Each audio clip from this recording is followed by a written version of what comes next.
আপোনালোক সকলোৱেই জানে যে ভাৰতীয় সংস্কৃতিত ভাৰতীয় পৰম্পৰাত সনাতন ধৰ্মত আমাৰ মূল শাস্ত্ৰ হৈছে বেদ।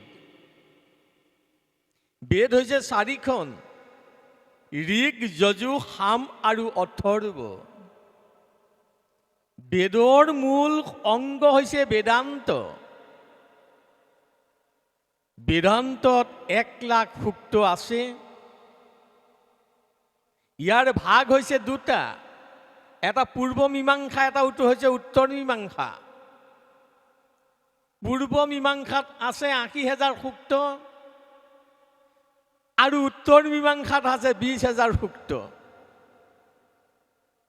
যে পূৰ্ব মীমাংসাত 80,000 সূক্ত আছে, এয়া হৈছে কৰ্মকাণ্ড। যে মানৱ জীৱন প্ৰণালীবদ্ধভাৱে চলিবৰ কাৰণে, শৃংখলিতভাৱে জীৱন যাপন কৰিবৰ কাৰণে আমাক যিবিলাক নীতি নিৰ্দেশনা দিছে, এই বেদান্তৰ এই 80,000 সূক্তত এই তত্ত্বখিনি আমাক দি থৈ গৈছে। আৰু যে 20,000 সূক্ত থাকিল, ইয়াৰে 16,000 হৈছে জ্ঞানকাণ্ড, 4,000 সূক্ত হৈছে উপাসনা কাণ্ড। কিন্তু বেদৰ তত্ত্ব বেদান্তও বহুল ব্যাপক। এই ব্যাপক তত্ত্বখিনি অল্পমতি মনুষ্যৰ কাৰণে বৰ্তমান সময়ত ইমান সহজসাধ্য নহয়। যাৰ কাৰণে মহাপুৰুষ শ্ৰীমন্ত শংকৰদেৱে কৈ থৈ গ'ল যে নিখিল বেদৰ সাৰ মহাভাগৱত, সদ্য ভক্তি পদ যাৰ অতুল মহৎ। ইয়াত নিখিল শব্দ ব্যৱহাৰ কৰিছে। নিখিল মানে ব্যাপক। বেদৰ তত্ত্ববিলাক অতি ব্যাপক হৈছে, বহল হৈ আছে। কিন্তু নিখিল বেদৰ সাৰে, বেদৰ তত্ত্বৰ মূল সাৰখিনি মহাভাগৱত, ভাগৱতৰ ভিতৰত সোমাই আছে। আমি যদি ভাগৱত ভাগি ভালদৰে যদি অধ্যয়ন কৰিব পাৰোঁ, শ্ৰৱণ কৰিব পাৰোঁ, মানৱ জীৱনত নিশ্চয় কল্যাণ সাধন হ'ব। কিন্তু মন কৰিব লাগিব, ভাগৱত জনাৰ প্ৰাক মুহূৰ্ততেই আমি ভাগৱত শব্দটো যদি বিশ্লেষণ কৰি চাব বিচাৰোঁ, তেতিয়াহ'লে ভাগৱতৰ তত্ত্ব আমি তাৰ ভিতৰতেই পাই যোৱা যায়। বিভিন্ন পণ্ডিত মণ্ডলীয়ে এই তত্ত্বখিনি বিশ্লেষণ কৰি আমাক দেখুৱাইছে। পণ্ডিত মণ্ডলীয়ে আমাক জানিবলৈ দিছে যে 4টা আখৰেৰে যে ভাগৱত শব্দটো গঠিত হৈছে, ইয়াৰেই মূল তত্ত্ব ইয়াৰ ভিতৰতেই সোমাই আছে। কি বুলি কৈছে আমাক, কেনেকৈ জানিব দিছে? ভাতিতে সৰ্বলোকেষু জ্ঞতে সনকাৰি দেৱী বৰ্ততে ত্ৰিষু বেদেষু ত্ৰায়তে সকলং জগত। ভাগৱতৰ প্ৰথম অক্ষয় ব্ৰহ্ম ভা শব্দে আমাক জানিব দিছে যে এই বিনন্দীয়া সংসাৰখন যি ভাগী শাস্ত্ৰই জ্ঞানৰ পোহৰ বিলাব পাৰিছে, সেইকাৰণে ভাগৱতৰ প্ৰথম অক্ষয় ব্ৰহ্ম হৈছে ভা। গ শব্দই কৈছে জ্ঞতে সনকাৰি দেৱী। সনককে আদি কৰি 4 সিদ্ধই, নাৰদকে মুখ্য কৰি ঋষিমুনিসকলে যি ভাগী শাস্ত্ৰ গান কৰি জীৱনৰ কল্যাণ সাধন কৰিব পাৰিছিল, সেইকাৰণে ভাগৱতৰ দ্বিতীয় অক্ষয় ব্ৰহ্ম হৈছে গ। বৰ্ততে তৃতীয় অক্ষৰে জানিব দিছে, বৰ্ততে বৰ্তি আছে। ক'ত আছে? ভাগৱতৰ ভিতৰত কি আছে? ত্ৰিষু বেদেষু, 3 ভাগী বেদৰ তত্ত্ব, ঋগ, যজু, সাম। ত্ৰায়তে ত শব্দ জানিব দিছে, ত্ৰায়তে ত্ৰাণ কৰিব পাৰে সকলং জগত। গোটেই বিশ্ব ব্ৰহ্মাণ্ডখনে মহাভাগৱতে ত্ৰাণ কৰিব পৰা শক্তি আছে। কিন্তু আমি যদি অকল ভাগৱতে ত্ৰাণ কৰে বুলি ভাগৱতকে শ্ৰৱণ আৰু কীৰ্তন কৰি থাকোঁ, ত্ৰাণ হ'বনে নহয় বাৰু? শাস্ত্ৰই কিন্তু কৈছে হ'ব বুলি, কিন্তু পণ্ডিত মণ্ডলে কৈছে নহ'ব। ভাগৱত শ্ৰৱণ আৰু কীৰ্তন কৰিলেই ত্ৰাণ পোৱা ইমান সহজ সাধ্য কিন্তু নহয়। কি বুলি কৈছে? কেনেকৈ ত্ৰাণ পাব? পণ্ডিত মণ্ডলে জানিবলৈ দিছে এই 4টা অক্ষয় ব্ৰহ্মৰ মাধ্যমেৰে। ভকাৰং ভাবুকং গেয়ং গকাৰং জ্ঞানোদ্ভৱম ওকাৰং বৈষ্ণবিজ্ঞানম তকাৰং তত্ত্বদৰ্শনম। ভাগৱতৰ প্ৰথম অক্ষয় ব্ৰহ্ম ভা শব্দই কৈছে, যদি ভাগৱত প্ৰেমী ভক্তসকল ভাবুক নহয়, যদি অন্তৰত অনুসন্ধিৎসু মনৰ গৰাকী হ'ব নোৱাৰে, যদি জানিবলৈ যদি হাবিয়াস নাথাকে, গ শব্দই কৈছে জ্ঞান উদ্ভৱম, কেতিয়াও তেনে জ্ঞান লাভ কৰিব নোৱাৰিব। যদি অনুসন্ধিৎসু মনৰ গৰাকী হ'ব পাৰিছে, জানিবৰ কাৰণে যদি হাবিয়াস কৰিব পাৰিছে, জিজ্ঞাসু মনটো যদি হৈছে ভাগৱত প্ৰেমী ভক্তজনৰ, তেতিয়াহে গ শব্দই কৈছে জ্ঞান উদ্ভৱম, তেনেজনৰ হে ভাগৱতৰ জ্ঞান উদ্ভৱ হ'ব। জ্ঞান বহু প্ৰকাৰৰ আছে। কেনে জ্ঞান লাভ হ'ব লাগিব? অ শব্দই কৈছে অকাৰং বৈষ্ণবিজ্ঞানম, বৈষ্ণৱ জ্ঞান লাভ কৰিব লাগিব। বৈষ্ণৱ জ্ঞানৰ ওপৰত যদি ক'বলগীয়া হয় 2-3 ঘণ্টা গুচি যাব, মোৰ মূল তত্ত্বটোহে কৈ যাব বিচাৰিছোঁ। আৰু ত শব্দই কৈছে তত্ত্ব দৰ্শনম, যিগৰাকী বৈষ্ণৱ জ্ঞান লাভ হৈছে, তেওঁৰ সেই ভাগৱতৰ তত্ত্বখিনি হৃদয়ংগম কৰিব পাৰিছে। আমি হৃদয়ংগম কৰিবৰ কাৰণে আমি চেষ্টা কৰিব লাগিব। কিন্তু ইমান ভাগৱত চৰ্চা হৈছে,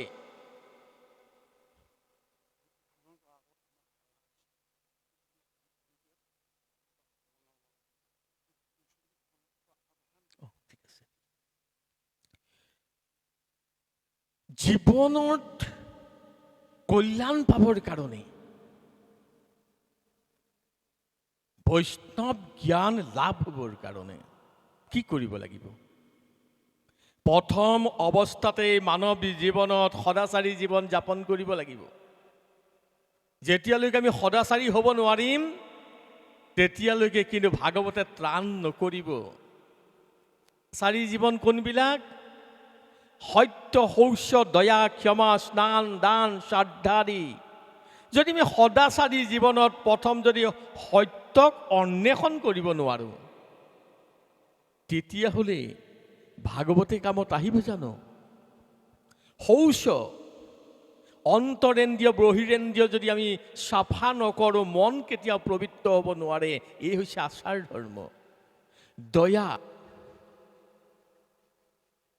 মানৱ জীৱনত যদি মূল ধৰ্মৰ লক্ষণ আছে, এয়াই হৈছে দয়া। দয়াই তাপিত ধৰ্ম। যাৰ অন্তৰত দয়া নাই, তেওঁৰ কোনো ধৰ্মই নাই।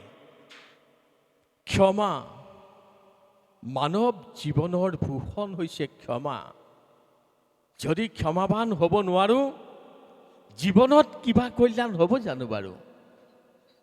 স্নান দান, যদি আমি ৰাতিপুৱা সোনকালে উঠি আমাৰ শৰীৰত 9খন দুৱাৰ আছে, 9 দ্বাৰেদি মল নিৰ্গত হৈ থাকে, এই মলখিনি যদি পানী আৰু মিতিকাৰ দ্বাৰা যদি চাফা নকৰোঁ, মনটো কেতিয়া পবিত্ৰতাটো নাহিব। আৰু অপবিত্ৰ মনেৰে ভাগৱত শ্ৰৱণ কৰিলে ভাগৱতে কিন্তু কামত নাহিব। সেইকাৰণে স্নানৰ ওপৰত গুৰুত্ব দিছে। দান, এনে মহৎ কৰ্ম কৰিবৰ কাৰণে আমি যিমানেই যিটো পাৰোঁ কিবা এটা দান যদি কৰিব পাৰোঁ এই মহৎ কৰ্মত, মানৱ জীৱনৰ তেতিয়াহে কল্যাণ সাধন হ'ব। আৰু শ্ৰদ্ধা দি, যদি আমি পিতা মাতাকে যদি ভক্তি কৰিব জনা নাই, পিতা মাতাক যদি আমি শ্ৰদ্ধা কৰিব জনা নাই, যিমানেই ভাগৱত নুশুনক লাগিলে, যিমানেই ভাগৱতত চাকি নিদিয়ক, যিমানেই টিঙে টিঙে তেল ঢালি ভাগৱতত চাকি নজ্বলক, কোনো কিন্তু ধৰ্ম নাই। আমি পিতা মাতাৰ আশীৰ্বাদ যেতিয়ালৈকে ক্ৰিয়াত বৰ্ষণ নহ'ব, মানৱ জীৱনত কল্যাণ কেতিয়াও সাধন নহ'ব। সেইকাৰণে এই সদাচাৰী জীৱনটো প্ৰথম পালন কৰিব লাগিব। মনৰ পৰা সদাচাৰী জীৱন যাপন কৰাৰ লগে লগে মনৰ পৰা দুটামান বস্তু আঁতৰি যাব। হৃদয়ত থাকে সেইবিলাক বস্তু আঁতৰি যাব। কি আঁতৰি যাব? কাম, ক্ৰোধ, লোভ, মোহ, দম্ভ, দস্য, অহংকাৰ। যেতিয়ালৈকে এইকেইটা তত্ত্ব হৃদয়ত থাকিব, ভাগৱতৰ তত্ত্ব হৃদয়ত নোসোমায়। কাণেৰে শুনিলোঁ আৰু ওলাই গুচি গ'ল। আমি ভাগৱত শুনিব লাগিব কিহেৰে? হৃদয়েৰে শুনিব পাৰিব লাগিব। কিন্তু হৃদয়েৰে শুনিবৰ কাৰণে আমাৰ হৃদয়ত জেগা আছে জানো? অকণমান জেগা ৰখাব পাৰিছোঁ জানো? নিজকে যদি নিজেই প্ৰশ্ন কৰি চাই নিশ্চয় গম পাব আমাৰ হৃদয়ত অকণো জেগা নাই। কিহেৰে পূৰাই থলোঁ? সেই কাম, ক্ৰোধ, লোভ, মোহ, দম্ভ, দস্য, অহংকাৰ। কাম ৰূপে যেতিয়া উত্তেজনা কৰিব, হিতাহিত জ্ঞান আমাৰ নাশ হৈ যায়। ক্ৰোধ যেতিয়া আহিব, ডাঙৰ সৰু কেতিয়াবা মানিবলৈ মন যায়নে বাৰু? নাযায়। লোভ যেতিয়া আহিব, লোভৰ পৰিণতি আপোনালোকে নিশ্চয় গম পাইছে। দম্ভ, দস্য, অহংকাৰ যেতিয়া আহিব, অহংকাৰত মত্ত হৈ যেতিয়া হিতাহিত জ্ঞান নাশ হৈ যাব, ভাগৱতৰ তত্ত্ব হৃদয়ত সোমাব জানো? এইখিনি যিদিনাখনি আঁতৰিব সদাচাৰী জীৱন যাপন কৰি, এই ব্ৰত গুণবিলাক যেতিয়া আঁতৰাব পাৰিব, তেতিয়া ভাগৱত হৃদয়েৰে শুনিব পাৰিব। ভাগৱত আচলতে হৃদয়েৰে শুনা শাস্ত্ৰ। অকল কাণেৰে শুনিলে, ইখন কাণে শুনিলে সিখন কাণে ওলাই গ'ল। যেতিয়া হৃদয়ত থাকিব তেতিয়া মনন কৰিব পৰা যাব। মনন কৰি ইয়াৰ তত্ত্বখিনি আয়ত্ত কৰিব পৰা যাব আৰু ভাগৱত ধৰ্ম ঘৰত পালন কৰিব পৰা যাব। ভাগৱত পালনীয় শাস্ত্ৰ, আচলতে পালন কৰিব পাৰিব লাগিব। ভাগৱতত যিবোৰ তত্ত্ব দিছে, এই তত্ত্বখিনি যদি আমি জীৱন যাত্ৰাত যদি পালন কৰিব পাৰোঁ, তেতিয়াই ভাগৱত ধৰ্ম গ্ৰহণ কৰাটো হ'ব। এনেই ভাগৱত পঢ়িলেই ভাগৱতৰ তত্ত্ব হৃদয়ঙ্গম নহ'ব। কিন্তু আপোনালোক সকলোৱে জানে, আমি বহুতে ভাবোঁ ভাগৱত ভাগী মহাপুৰুষ শংকৰদেৱৰ পৰাই আমি লাভ কৰিছোঁ। বহুতে কিন্তু কয় নহয়, শুকমুখে ভূমিত পৰিলা শুকদেৱৰ পৰাই আমি লাভ কৰিছোঁ। আমি ইতিহাস যদি বিচাৰ কৰি যাওঁ, ইতিহাস যদি বিচাৰ কৰি গৈ আমি ভাগৱত ক'ৰ পৰা আহিছিল, আমি যদি এই তত্ত্ব বিচাৰ কৰি চাওঁ, তেতিয়াহ'লে পাম মহাভাগৱত ভাগী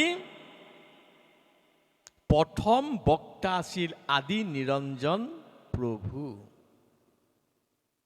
আদি নিৰঞ্জন প্ৰভুৱে, অনাদি অনন্ত প্ৰভুক এই ভাগৱতৰ তত্ত্ব দি আছিল। অনাদি অনন্ত প্ৰভুৱে কালপুৰীয়া নাৰায়ণ প্ৰভুক কৈছিল। কালপুৰীয়া নাৰায়ণে সূৰ্যমণ্ডলী নাৰায়ণক কৈছিল। সূৰ্যমণ্ডলী নাৰায়ণে হংস নাৰায়ণক ক'লে। হংস নাৰায়ণৰ পৰা শ্ৰী নাৰায়ণে লাভ কৰিলে। শ্ৰী নাৰায়ণৰ পৰাই ব্ৰহ্মা বিষ্ণু শিৱই লাভ কৰিছিল। ব্ৰহ্মাৰ মানৱ পুত্ৰ ব্ৰহ্মাই নাৰদক দিছিল আৰু নাৰদৰ প্ৰপন্ন শিষ্য নাৰদৰ পৰাই লাভ কৰিলে ব্যাস মুনিয়ে। এইকণতে আপোনালোকৰ প্ৰশ্নও আহিব পাৰে যে ইমান ডাঙৰ ভলিউমৰ শাস্ত্ৰ ভাগী মুখে মুখে কেনেকৈ আহিল? ইমানখিনি হৃদয়ঙ্গম কৰিছিলেনে? আদি নিৰঞ্জন প্ৰভুৱে অনাদি অনন্ত প্ৰভুক কওঁতে কেইদিন লাগিছিলে? এই তত্ত্ব যদি বিচাৰ কৰি চাই, আচলতে ভাগৱত ভাগী ইমান ডাঙৰ শাস্ত্ৰ নহয়। ভাগৱতৰ মূল শ্লোক হৈছে 4টা। আদি নিৰঞ্জন প্ৰভুৱে অনাদি অনন্ত প্ৰভুক কওঁতে 4টা শ্লোকেৰে কৈছে। এনেকৈ 4টা শ্লোকেৰে কওঁতে কওঁতে শ্ৰুতি আৰু স্মৃতিৰ মাধ্যমেৰে ভাগৱত আহিছে। শুনা আৰু কোৱা। এজনে কৈছে, ইজনে শুনি পেলাই স্মৰণ কৰি ৰখাইছে আৰু আহি আহি ব্যাসৰ হাত পালে। ব্যাসে ভাবিলে কলিৰ অল্পৱতী মনুষ্য, অল্প বীৰ্য, অল্প শক্তি, অল্প ধৈৰ্য, অল্প চিন্তা, অল্প চেতনা, অল্প ধাৰণা। কেনেকৈ 4টা শ্লোকৰ পৰাই ভাগৱত তত্ত্ব হৃদয়ংগম কৰিব?